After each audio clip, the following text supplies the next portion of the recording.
బట్టతలతో బాధపడుతున్నారా? ఆధునితనమైన పద్ధతిలో హెయిర్ ట్రాన్స్ప్లాంటేషన్ చేయబడును. Face clinic Hyderabad. నమస్తే, welcome to Suman TV. Varahi అనగానే మనకి టక్కున గుర్తొచ్చేది జనసేన పార్టీ. జనసేన అధినేత పవన్ కళ్యాణ్ ప్రచారానికి ఉపయోగించేటువంటి వాహనం మనకు గుర్తుకొస్తుంది. అయితే బుధవారం నాడు జరిగినటువంటి ఉమ్మడి పశ్చిమ గోదావరి జిల్లాలో ఆ ప్రచార సభలో టీడీపీ, జనసేన, బీజేపీ నేతలు మొత్తం కలిసి వారాహి పైన యాత్ర చేయటం, ప్రచారానికి వెళ్ళటం గమనార్హంగా చెప్పొచ్చు. అయితే ఈ యాత్రకి సంబంధించినటువంటి ఈ విషయాలను కొన్ని డిస్కస్ చేసేందుకు మనతో పాటు ఉన్నారు ప్రముఖ పొలిటికల్ అనలిస్ట్ చందు శ్రీనివాస్ గారు. Hello sir. హలో అండి సార్, నిన్న పశ్చిమ గోదావరి జిల్లాలో జరిగినటువంటి ప్రచార యాత్ర చూస్తే అందరిలోని ఒక రకమైనటువంటి జోష్ కనిపిస్తుందని చెప్పొచ్చు, ముఖ్యంగా చంద్రబాబు నాయుడులో. సో నా యొక్క అనుభవం, మా పవర్ స్టార్ పవన్ కళ్యాణ్ యొక్క పవర్, అలాగే మోడీ సంకల్పం, దీంతో మేము హిట్ కొట్టేస్తాం గ్యారంటీ అని చాలా జోష్గా చెప్పడం జరిగింది. ఈ ప్రచార శైలి ఏ రకంగా కొనసాగుతుంది? దీన్ని చూస్తే ఏమనిపిస్తుంది? డెఫినెట్గా అంటే చాలామంది ముగ్గురు కలిసిన తర్వాత, మోదీ గారి సభ అయిన తర్వాత మూడు పార్టీలు కలవలేదు, కలిసి బహిరంగ సభల్లో ర్యాలీలో పాల్గొనలేదని జరగలేదు అనేది ఉన్నది. అది పట్టాపంచలు చేస్తూ అధికార పక్షానికి మేమంతా ఒకటే అనేది ఒక నినాదం ఇచ్చారని చెప్పి అనుకోవాలి. మీరు అన్నట్టు తణుకు నేను జరిగిన సభలో కావచ్చు, నిడదవోలు, ఈ రెండు చాలా కీలకమైన ప్లేస్లో. ఎందుకంటే నిడదవోలు ఒకవైపు రాజమండ్రి కాదని చెప్పేసి గవర్నమెంట్లో బొచ్చి చదురు త్యాగం చేసి కందులు దుర్గేష్ అక్కడ పోటీ చేస్తున్నాడు, జనసేన అభ్యర్థి. ఇక్కడ తణుకు టీడీపీ అభ్యర్థి పోటీ చేస్తున్నారు. ఈ రెండు స్థానాల్లో ఈ ముగ్గురు కలిసి వారాహి యాత్ర మీద ఉండి, ఎందుకంటే వారాహి అనేది పవనే మనం గుర్తుపెట్టుకుంటాం, వారాహి 1, 2, 3, 4 అయినా కానీ. దానివల్ల విశేష ప్రజాదరణ ఆంధ్రప్రదేశ్లో గుర్తింపు వచ్చింది.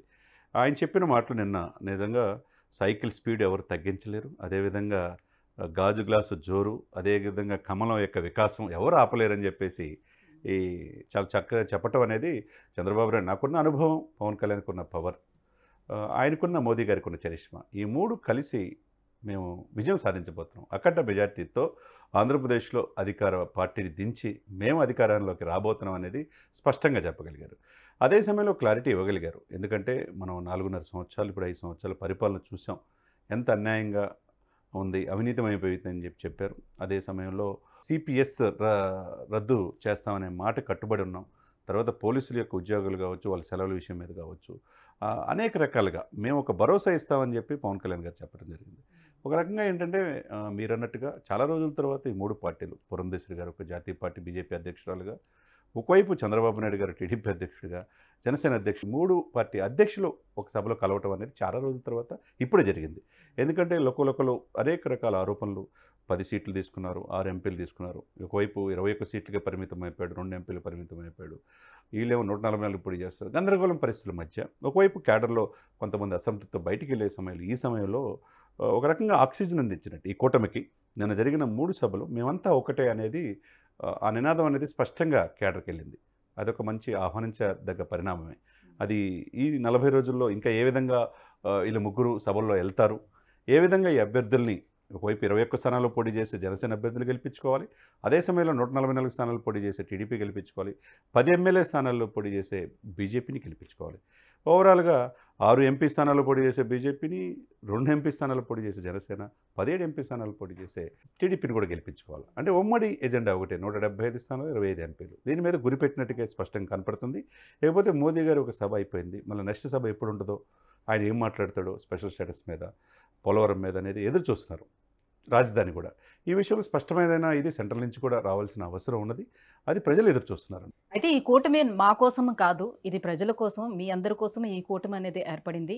మీకు ఉన్మాదమైనటువంటి ప్రభుత్వం కావాలో, ఉద్యోగాలు ఇచ్చే ప్రభుత్వం కావాలని ప్రశ్నించడం కూడా జరిగింది.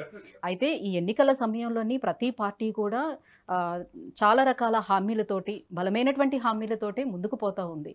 అయితే అందులో ఇప్పుడు జనసేన కానీ టీడీపీ కానీ ఇస్తున్నటువంటి హామీలని ఎంతవరకు ఇది నిజమవుతుంది, అలాగే అధికారానికి చేరువవ్వటం కోసం ఏ రకంగా వాళ్ళు కృషి చేయాల్సి ఉంటుంది? డెఫినెట్గా కృషి చేయాల్సిన అవసరం ఉన్నది. ఈ కూటమి ప్రజల్లో నమ్మకం కలిగించాలి, ముఖ్యంగా మేమంతా ఒకటే అనే భావన కలిగించాలి, అసమ్మతివాదుల్ని బుజ్జగించాలి, వాళ్ళకి అధికారంలో వచ్చిన తర్వాత పదవులు ఇస్తారని చెప్పి వాళ్ళు పిలిచి మాట్లాడాల్సిన అవసరం ఉన్నది. ఇంకా చాలా చోట్ల డిస్టర్బెన్స్ జరుగుతుంది, ఒకవైపు టీడీపీలో కావచ్చు, జనసేనలో కావచ్చు, బీజేపీలో కావచ్చు. ఈ పరిణామాలన్నీ కూడా as early as possible with in short టైంలో అది మొత్తం క్లోజ్ చేసుకొని వాళ్ళందరినీ పిలిపించి మాట్లాడితే ఈ అసమ్మతి అనేది తగ్గింది. ఈ కూటమి ఒకే ప్రణాళికతో, ఉమ్మడి మేనిఫెస్టోతో, ఇప్పుడు మేనిఫెస్టో పూర్తిగా రాలా, ఏదో 1-2 విషయాలు చెప్తున్నారు తప్పితే అతను ఆల్రెడీ ఈ ప్రజల్లోకి వెళ్తున్నాడు.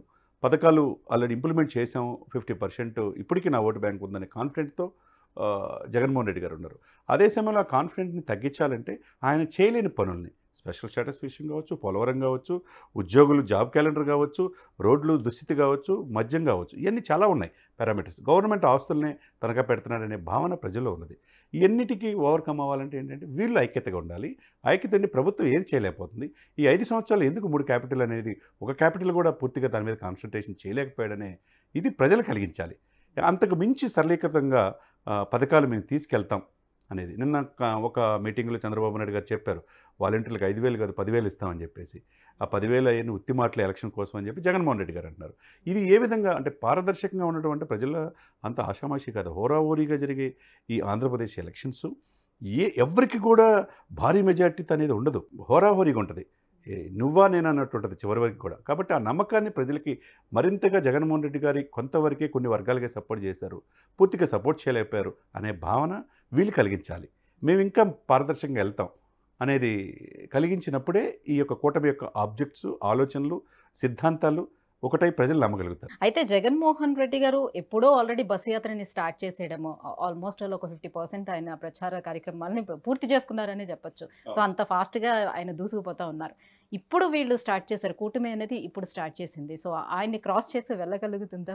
వెళ్ళొచ్చు, వెళ్ళే అవకాశం లేదు. ఎందుకంటే మనం చూసాం తెలంగాణలో తెలంగాణ ఇచ్చి నీళ్లు నిధుల నియామకాలని ఆ ఇదితో కాంగ్రెస్ ప్రభుత్వం తెలంగాణ ఇచ్చింది.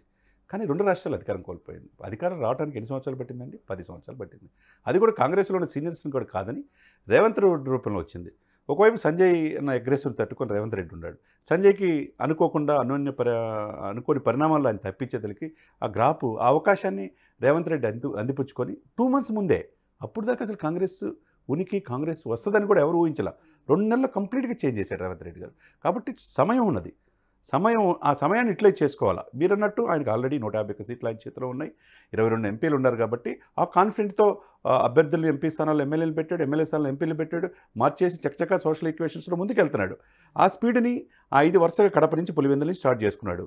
నంద్యాల, కర్నూలు, అటు ప్రకాశం జిల్లా, ఇటు మొత్తం వరుసగా వస్తున్నాడు. ఆయన ఆల్రెడీ ఒక లేయర్ చూశాడు, పాదయాత్ర చేశాడు, తర్వాత ఇప్పుడు గెలిచాడు. కాబట్టి ఆ కాన్ఫిడెంట్తో ఆయన వెళ్తున్నాడు. ఆ వెళ్ళే క్రమంలో అభ్యర్థులందరినీ మార్చుకుంటూ వెళ్ళారు ఈసారి.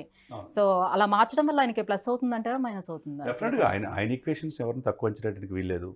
ఆయనకి ఇప్పటికీ కూడా ఆయన కాన్ఫిడెంట్ ఆయన కూడా. మేము వేరే నియోజకవర్గానికి వెళ్తే మాకు అక్కడ బలం తక్కువ ఉంటుంది, మాకు సపోర్ట్ చేసే వాళ్ళు తక్కువ ఉంటారు, మేము ఎలా నెగ్గుతాము అనే ఆ కాన్ఫిడెన్స్ లెవెల్స్ కూడా వాళ్ళకి లోగా ఉంటుండే. అయినప్పటికీ కూడా అభ్యర్థులను చేంజ్ చేశారు. ఆయన చెప్పినట్టు అక్కడ వినాల్సిందే, వినకపోతే వెళ్ళిపోవాల్సిందే. ఆయన ఒక విజన్ ప్రకారం వెళ్తున్నాడు, సోషల్ ఈక్వేషన్స్లో వెళ్తున్నాడు. ఉత్తరాంధ్ర చూసుకున్నా, రాయలసీమ చూసుకున్నా, కోస్తా చూసుకున్నా, ఆ ఇదినట్టు మీరు అన్నట్టుగా ఆయన ఆల్రెడీ ముందుకెళ్తున్నాడు. కాబట్టి ఆ స్పీడ్ని అందుకొని ఆయన దాటి ముందుకెళ్ళాలి ఈ కూటమి. As early as possible manifesto మొన్న తిరుపతి అన్నారు, లేకపోతే గుంటూరులో ప్రకటిస్తున్నారు. ఇంకా ఉమ్మడి మేనిఫెస్టో ముగ్గురు కలిసి ప్రకటించలేదు. ఈ ముగ్గురు ఏ విధంగా ముందుకెళ్తారు, ఈ యొక్క చిన్న చిన్న లోపాలను సరిదిద్దుకొని ఏ విధంగా వెళ్తారు, అతనికి మించి పరిపాలన మేము అందిస్తాననే భావన ప్రజల్లో కలిగినప్పుడు ఇప్పటికీ స్పష్టమైన ఇది కూటమి జగన్మోహన్ రెడ్డి గారిని ఎదిరించి ఆయన ఓడించి రాగల ఇది వీళ్ళకు ఉంది, అవకాశాలు ఉన్నాయి. అవకాశాలు అందిపుచ్చుకొని ముందుకెళ్ళాలి. మరి కాలం ఏ విధంగా నిర్ణయిస్తుందో, వీళ్ళు మోదీ గారు స్పెషల్ స్టేటస్ గురించి కావచ్చు, పోలవరం గురించి కావచ్చు, తర్వాత ఎంప్లాయ్మెంట్ గురించి కావచ్చు, ఏ విధంగా కేంద్ర ప్రభుత్వం ఇస్తారు అని చెప్తారో చూడాలి. అదేవిధంగా మేము తీసుకురాగలమైన నమ్మకాన్ని వీళ్ళు కూడా కలిగించాలి. కలిగించినప్పుడే ముందుకెళ్ళడానికి అవకాశం ఉంటుంది అనమాట. సో లాస్ట్ మినిట్ వరకు ఏదైనా జరగచ్చు. తెలంగాణలో వచ్చినటువంటి ఇదే మార్పు సేమ్ అక్కడే ఏపీలో కూడా వచ్చే అవకాశం కనిపిస్తుంది అంట. ఆ విధంగా స్ట్రాటజీగా ముందుకెళ్తే, అవకాశాన్ని అందిపుచ్చుకుంటే, అతను చేసిన తప్పులను వీళ్ళు ఎత్తి చూపగలిగితే. ఎందుకంటే ఇప్పుడు అన్యాయంగా ఆంధ్రప్రదేశ్లో 30,000 మంది మహిళలు వెళ్ళిపోతున్నారని వాలంటీర్ వ్యవస్థ మాదిరి ఇప్పుడు అన్నాడు. ఇప్పటి వరకు వాళ్ళు దాని మీద ఎటువంటి ఇది చెప్పాల. తర్వాత ఎటువంటి ఏటీఎంలు, ప్రతిది కూడా చిన్న దుకాణాల్లో కూడా పేటీఎంల ద్వారా మనీ ఇస్తాం, కానీ మద్యం దుకాణాల్లో మాత్రం డబ్బే ఇవ్వాలి. ఈ డబ్బు అంతా దీని మాటను అక్రమంగా 30,000 కోట్ల రూపాయలు ఎలక్షన్ కోసం రెడీ చేశారని చెప్పి పవన్ కళ్యాణ్ గారు ఆరోపిస్తున్నాడు. ఇట్లా ఆరోపించిన ప్రతిదానికి కూడా దానికి ప్రభుత్వం నుంచి రావట్లా. అదేవిధంగా పవన్ ఒక్కడే కాదు, ఇక్కడ చంద్రబాబు కూడా ప్రశ్నించాలి.